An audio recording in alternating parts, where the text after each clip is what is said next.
आप सभी को good evening. Ash gourd education group के चैनल पे मैंने आज मॉडर्न हिस्ट्री का एमसीक्यू 2 लिया है, दूसरा पार्ट लिया है, जो आपके लिए एक चैलेंज के रूप में 10 क्वेश्चन मैंने लाए हैं। मैं संतोष कुमार झा आप सबके लिए आप सबका एसगार्ड एजुकेशन ग्रुप पर स्वागत करता हूं। हम मॉडर्न हिस्ट्री का टॉपिक टू टॉपिक तो नहीं, एक पूरी तरह से समराइज करके ऑप्शनल क्वेश्चन सॉल्व करने की कोशिश कर रहे हैं। इसमें देखिए और आप देखें कि आपके कितने प्रश्न सही होते हैं। इसके अंतर्गत अपने तैयारी का आकलन करें। अभी फ़िलहाल में एसगार्ड एजुकेशन ग्रुप पर मॉडर्न हिस्ट्री का क्रमवार वीडियो अभी आना बाकी है, वो धीरे धीरे आएगा। अभी कुछ उसमें टाइम लगेंगे, 1-2 दिन का समय है, फिर आ जाएगा। पहला क्वेश्चन है आपका, अमेरिका में फ्री हिंदुस्तान अखबार किसने शुरू किया था? मैं आपको एक हद तक आपको एक्सप्लेन भी करते चलूँगा, नोट्स आप बनाते चलें। अमेरिका में फ्री हिंदुस्तान अखबार किसने शुरू किया था, ये आपको बताना है। रामनाथपुरी, जीडी कुमार, लाल हरदयाल और तारकनाथ दास। तो इसका पहला क्वेश्चन का ऑप्शन नंबर डी सही है। तारकनाथ दास ने बेवंकूर में फ्री हिंदुस्तान अखबार शुरू किया था, जो सैन फ्रांसिस्को अब कहलाता है, अमेरिका का एक स्थान है। और तारकनाथ दास, रामनाथपुरी और पांडुरंग खान ने 1907 में एक और संस्था बनाई थी जिसका नाम है हिंदुस्तान एसोसिएशन की स्थापना। फिर से सुन लीजिए, तारकनाथ दास, रामनाथपुरी और पांडुरंग खान, बहुत ही इंटरेस्टिंग नाम है। पांडुरंग खान ने 1907 में हिंदुस्तान एसोसिएशन की स्थापना की थी, हिंदुस्तान एसोसिएशन की स्थापना की थी। और इस संगठन में उर्दू में सर्कुलर ए आज़ादी नाम है, सर्कुलर ए आज़ादी नामक पत्रिका निकाली थी। ठीक है, इस पत्रिका के जब बंद हो गया, इस पत्रिका का जब संपादन बंद हो गया, तो इसके बाद तारकनाथ दास ने फ्री हिंदुस्तान नामक इंग्लिश मासिक अखबार का प्रकाशन भी किया था। क्वेश्चन नंबर 2 है, गदर क्रांति छिड़ने का सबसे महत्वपूर्ण कारण क्या था? ये आपको बताना है। गदर क्रांति छिड़ने का एक क्रांति हुई थी, उसका नाम है गदर क्रांति। इसका क्यों ये छिड़ा था, क्यों लोगों ने इस क्रांति में बढ़ चढ़ के हिस्सा लिया था, क्यों ये हुआ था, इसका आपको बताना है कारण। लाला हरदयाल की गिरफ्तारी, कामागाटा मारू की घटना, प्रथम महायुद्ध का शुरू होना, जो विश्व युद्ध हुआ था। और डी है करतार सिंह सरभा को फांसी। तो ऑप्शन नंबर 20 का सही है। कामागाटा मारू घटना बहुत ही फेमस है मॉडर्न हिस्ट्री में। अच्छा, ये क्या था इसका आप समझ लीजिए। क्वेश्चन नंबर 2 का बी उत्तर सही है। क्या था ये आपका घटना, कामागाटा मारू? 1914 में इस प्रकरण का प्रारंभ हुआ था, एक घटना घटी थी।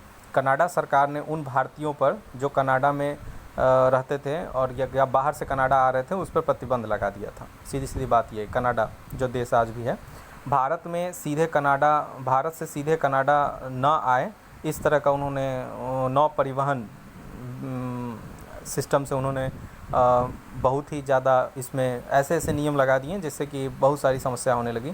परंतु 1913 में कनाडा के उच्चतम न्यायालय ने अपने एक निर्णय में 35 भारतीयों को देश में घुसने का अधिकार दिया जो सीधे भारत से नहीं आए थे। इस निर्णय से उत्साहित होकर भारत के एक व्यक्ति थे जिनका नाम था गुरुदत्त सिंह, ने कामागाटामारू नामक एक जहाज़ को किराए पर लेकर 376 यात्रियों को बैठाकर कनाडा के बंदरगाह की ओर प्रस्थान करवाया था। और तट पर पहुंचने के पश्चात कनाडा की पुलिस ने भारतीयों की घेराबंदी करके देश में घुसने से मना कर दिया। भारत की ब्रिटिश सरकार ने जहाज़ में जितने लोग कलकत्ता से आए थे, यहाँ से आए थे, वहाँ से आए थे भारत के, उन सबको वहाँ पर पुलिस ने घुसने से मना कर दिया कनाडा में, जिसके वजह से उनके बीच में झड़प हुई थी। तो कामागाटा मारू एक जहाज़ का नाम है और गुरुदत्त सिंह ने उसे जहाज़ को किराए पर ले लिया था और 376 यात्रियों को बैठाकर जो आपका कनाडा है उसमें घुसने के लिए प्रतिबंधित किया था, घुसने के लिए उत्साहित किया था। उसी के जहाज़ के नाम पे इस घटना को रखा गया। गदर क्रांति उसके बाद छिड़ गई थी।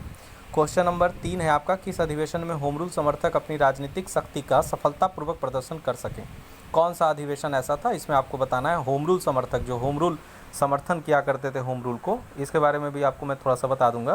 पहले इसका ऑप्शन देखिए, कांग्रेस ने सन 1916 में लखनऊ अधिवेशन में और सन 1920 के बम्बई में होने वाले ऑल इंडिया ट्रेड यूनियन अधिवेशन में, सन 1918 में होने वाले प्रथम AUP किसान सभा में, सन 1938 में नागपुर की संयुक्त AITUC और AFTU सभा में। तो आपको इसमें से बताना है। तो देखिए इसका उत्तर ए सही है, कांग्रेस के सन 1916 के लखनऊ अधिवेशन में। जब ये लखनऊ अधिवेशन हुआ था तो होम रूल समर्थकों का इस समय बहुत ही ज़्यादा बोलबाला था। उन्हीं के बहुत सारे प्रयासों के कारण कांग्रेस में जो दो दल बट गए थे 1907 में सूरत के अधिवेशन में, नरम और गरम दल और मुस्लिम लीग के मध्य सहमति हो पाई थी। ये आप याद रखिएगा, होम रूल समर्थक के प्रयास से। 1916 के लखनऊ पैक्ट, इसको लखनऊ पैक्ट भी कहते हैं, जो लखनऊ में अधिवेशन हुआ 1916 का, होम रूल नेताओं में एनी बेसेंट और तिलक ने बहुत ही महत्वपूर्ण भूमिका निभाई थी। चलिए क्वेश्चन नंबर 4 में आइए। 1917-18 में अहमदाबाद में गांधी जी द्वारा चलाए गए सत्याग्रह में किसने हिस्सा लिया था? ये बहुत ही इंपॉर्टेंट क्वेश्चन है। 1917-18 में आपको याद होगा अहमदाबाद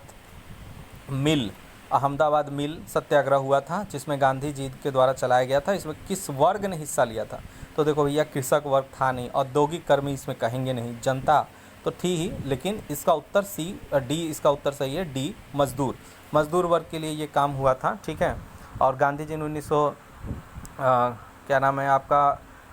17-18 में अहमदाबाद में गांधी जी द्वारा चलाया गया ये सत्याग्रह था, और इसमें चंपारण आंदोलन के बाद ये स्टार्ट हुआ था। मिल मजदूर थे, उनके बीच में समस्याएं थी, उसको सुलझाने का एक प्रयास किया गया था। बोनस को लेकर उसमें विवाद था कि बोनस मिल मालिकों की तरफ से नहीं दिया जा रहा था। 35% बोनस की मांग को स्वीकार करके बोनस की मांग को मजदूरों को दिया गया था। चलिए क्वेश्चन नंबर 5 है, इंडियन और अनरेस्ट के लेखक कौन है? भैया बताना है आपको, इंडियन अनरेस्ट के लेखक बहुत इंपॉर्टेंट है। दादा भाई नौरोजी पे बार बार दिमाग जाएगा, लेकिन ऐसा है नहीं। वैलेंटाइन सिरोल, वैलेंटाइन डे 14 फरवरी, वैलेंटाइन सिरोल थे भैया इंडियन अनरेस्ट के लेखक। आप विश्वास नहीं करेंगे, मैंने बहुत बार देखा ये प्रश्न आते हुए, इसलिए इसको ध्यान से कर लीजिएगा। क्वेश्चन नंबर 6, INA किसके दिमाग की उपज थी? हाँ, ये क्वेश्चन आपका बहुत अच्छा है। INA इसका फुल फॉर्म है आज़ाद हिंद फौज, सुभाष चंद्र बोस, कैप्टन मोहन सिंह, चंद्रशेखर, भगत सिंह। तो सुभाष चंद्र बोस आपको ये समझ में आ ही रहा होगा, लेकिन उत्तर गलत है भैया, कैप्टन मोहन सिंह थे। समझ लीजिए, आज़ाद हिंद फौज के कैप्टन मोहन सिंह के मन में आया था। वे आज़ाद हिंद फौज के संस्थापक और सेनापति दोनों थे। जापानी सेना के अफसर एक थे, उनका नाम था बड़ा टेढ़ा नाम है, फूजीहारा, और सिख साधु एक थे ज्ञानी प्रीतम सिंह के सलाह पर मोहन सिंह ने सिंगापुर के कब्जे के बाद बंदी बनाए गए थे। 4,000 नहीं थे जहाँ तक मुझे याद है, 40,000 युद्ध बंदी को लेकर आज़ाद हिंद फौज की स्थापना की थी, जिसका उद्देश्य भारत को मुक्ति दिलाना था।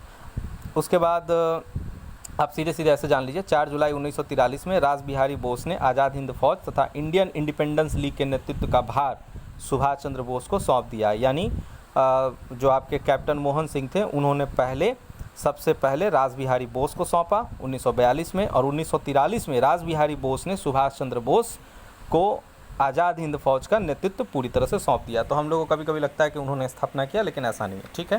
क्वेश्चन नंबर, अब चलते हैं 7th की ओर। गांधी जी का चंपारण सत्याग्रह किससे जुड़ा है? ये तो आप आसानी से बता सकते हैं, जो मॉडर्न हिस्ट्री थोड़ा सा पढ़े होंगे। 3 कठिया है भैया, इसका उत्तर 7वें क्वेश्चन सी सही है। अब इसको तो एक्सप्लेन करने का मुझे नहीं समझ में आ रहा है, लेकिन नहीं करूँगा तो फिर आप कहेंगे कि सर बीच में छोड़ देते हैं। चलिए अच्छा, मैं बता दे रहा हूँ। देखिए, चंपारण सत्याग्रह हुआ था, नील की खेती का एक 3 कठिया व्यवस्था था। चंपारण सत्याग्रह गांधी जी के द्वारा बिहार के चंपारण जिला में 1917 में हुआ था। गांधी जी के नेतृत्व में भारत में यह सबसे पहला सत्याग्रह किया गया था, और इसमें अंग्रेज बागान मालिकों का एक अनुबंध था चंपारण के किसानों के द्वारा, जिसमें 3/20वें हिस्से पर नील की खेती करना अनिवार्य था। उसी को 3 कठिया पद्धति कहते हैं, और कुछ नहीं है। इसके अलावा आपको मैं जब पढ़ाऊँगा तो ये इसके बारे में और डिटेल बताऊँगा।